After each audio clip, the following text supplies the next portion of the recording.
उसमें जो सुधार होता है उसे को ही हम जी कहते हैं। जी मतलब जनरेशन। अब ये 1G 2G 3G 4G ये सब जो थे सर, ये जनरेशन थे। ये कब आए थे सर? यहाँ पे आप देखेंगे 1G आया था 82 में आया था, ये 1992 में आया था 2G, 2001 में आ गया था आपका 3G, और 2012 में ही आपका 4G आ गया था, लेकिन हम लोग को नहीं मिला था, हम लोग को बाद में मिलना चालू हुआ है। दुनिया यूज कर रही है 5G, अभी हम लोग इंडिया में अभी 5G यूज के लिए नहीं है, अभी ट्रायल चल रहा है, इसको 1 से 2 साल में ये पब्लिक के लिए दे दिया जाएगा। अब इसमें मेन अंतर क्या होते हैं समझिए ध्यान से। 1G जो मोबाइल था उसकी स्पीड बहुत कम थी, लगभग 24 KB का था। सोचिए एक इमेज अच्छा से नहीं भेज पाएंगे वहाँ पे, और इसकी मोबाइल जो थी वो उसमें एक तो एंटीना निकला रहता था बहुत बड़ा साइज का, और इसकी सबसे बड़ी खराबी क्या थी, स्पीड कम था और इससे आप मैसेज नहीं कर सकते हैं, केवल कॉल करेंगे। अतः हम ये कह सकते हैं कि जो 1G टेक्नोलॉजी था वो डिजिटल कुछ लिख नहीं सकता था, ये केवल एनालॉग सिग्नल भेजता था और कॉल कर सकता था। इससे सुधार के हम लोग लेके आए लोग 2G को, और ये 2G 1990 के एक दशक में आया था, और इसकी स्पीड 64 KB पर सेकेंड की थी। तो स्पीड तो बढ़ ही गई, लेकिन उतना भी क्या KB में स्पीड दे रहा है, कौन सा स्पीड है। लेकिन इसकी एक और खासियत क्या हो गई कि ये वॉइस तो करता ही था, इसके साथ साथ यहाँ देखिए मैसेज का साइन है, आप इससे मैसेज भी लिख के भेज सकते थे, हाय हेलो। और याद कीजिए आप वो टाइम जब एक मैसेज करने का 1 रुपया लगा करता था, तो इससे मैसेज भी कर सकते थे। इसके बाद जब आया 3G, तो पहली 3G जो थी वो MB में स्पीड देना चालू किया, और इसका फायदा ये हुआ कि आप बात तो कर सकते हैं, मैसेज भी कर सकते हैं, साथ साथ आप इंटरनेट भी चला सकते थे, गूगल वगैरह सर्च करते थे। नोकिया वाला मोबाइल में पहले जो था टॉर्च वॉर्च जलता था, उसमें नेट और थोड़े चलता था, इसमें एगो गेम होता था सांपवा वाला, इसे याद होगा आप लोग को। तो यहीं से आपका नेट का काम चालू हुआ, और यहीं से यूट्यूब वगैरह देना चालू कर दिया। लेकिन इसकी खराबी क्या थी, 3G जो था उसमें यूट्यूब चलता था ना, बड़ी बफरिंग करता था, देखते होंगे एक तो गोल गोल घूमते रहता था, जिस वजह से इसमें 3.5 लाया गया, 3.7 लाया गया, तो मतलब इसी से थोड़ा थोड़ा और सुधारा गया ताकि उसमें बफरिंग कम हो सके। 3G में ये सब मोबाइल वगैरह आने लगे सब, जिसको आप मल्टीमीडिया मोबाइल कहते थे, 3G के उसमें आ गए।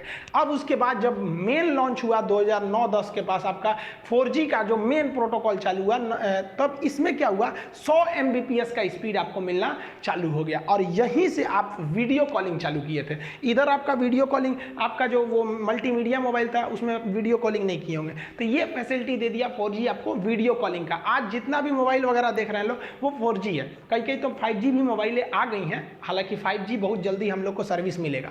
अब आने वाला है 5G इंडिया में बहुत जल्दी। इसकी खासियत क्या होगी, ये सेम 4G की तरह होगा, लेकिन उससे स्पीड ज़्यादा होगा और एडवांस ज़्यादा होगा।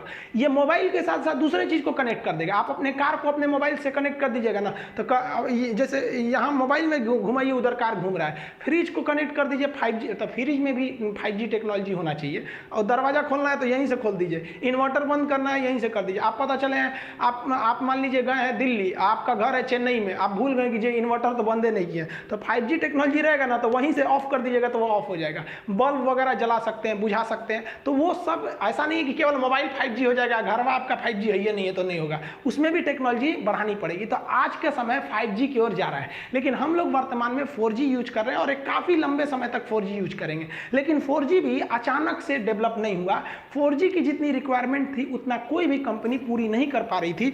इसीलिए गवर्नमेंट ने कहा कि देखिए आप 4G ले लीजिए, लेकिन इसमें सुधार करते रहिए, लॉन्ग टाइम तक आपको सुधार करना पड़ेगा। तो उसी को कहा गया लॉन्ग टर्म इवोल्यूशन, यानी उसमें सुधार। तो लॉन्ग टर्म इवोल्यूशन को आप LTE करते हैं। तो जब 4G टेक्नोलॉजी में धीरे धीरे सुधार की क्रिया होती है तो उसी को हम लोग कहते हैं LTE। अब ये 4G दो अलग अलग चीज का यूज कर रही थी।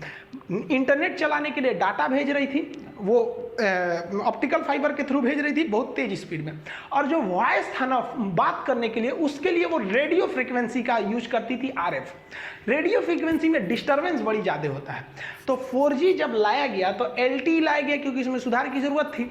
अब इस 4G में समस्या ये था कि डाटा तो तेज चलता था, नेट तेज चलता था, लेकिन फोनवा कीजिएगा तो फोन जाता था आपका रेडियो फ्रीक्वेंसी में, जिसमें कभी सिग्नल अच्छा नहीं रहता था, कभी आप फोन करेंगे अब उसमें कई सिग्नल भेजे रहते थे, तो आप बात करते करते रहिएगा, किसी का दूसरे का आवाज़ आने लगेगा, कभी कॉले नहीं लगेगा, तो वॉइस की बड़ी समस्या रहती थी।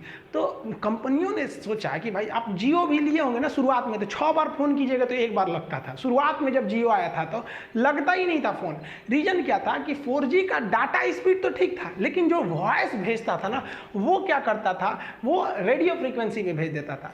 तो रिलायंस ने क्या किया, उसने कहा कि एक काम करते हैं, हम जो डाटा भेज रहे हैं एक काम करते हैं उसी के साथ साथ हम वॉइस को भेज देते हैं, तो दोनों का स्पीड तेज हो जाएगा।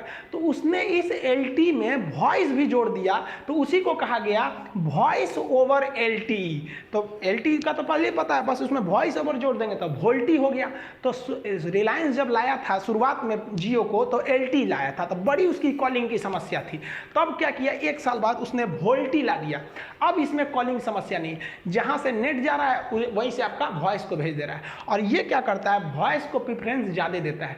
इसलिए आप देखेंगे अगर वोल्टी मोबाइल रहेगा ना खटाक से लग जाता है, और LTE वाला रहेगा ना तो टूक टूक टूक टूक करेगा, जल्दी लगेगा नहीं। अब वोल्टी वाला फटाक से लग जाता है। और वोल्टी में अगर आप देखेंगे तो जब आप वॉइस कर रहे होते हैं तो आपका नेट थोड़ा सा उसको नेट को प्रेफरेंस कम देता है, वॉइस को प्रेफरेंस ज़्यादा देता है। तो आजकल जितनी भी मोबाइलें आ गई हैं सब वोल्टी आ गई हैं। अब वोल्टी को गोली मारी, अब तो 5G आ गए हैं सब। तो 4G की शुरुआती कंडीशन LTE, उसका एडवांस वर्जन वोल्टी हो गया। देखिए अब एक सैटेलाइट फ़ोन क्या होता है, सैटेलाइट फ़ोन देखिए आपको मजबूरी है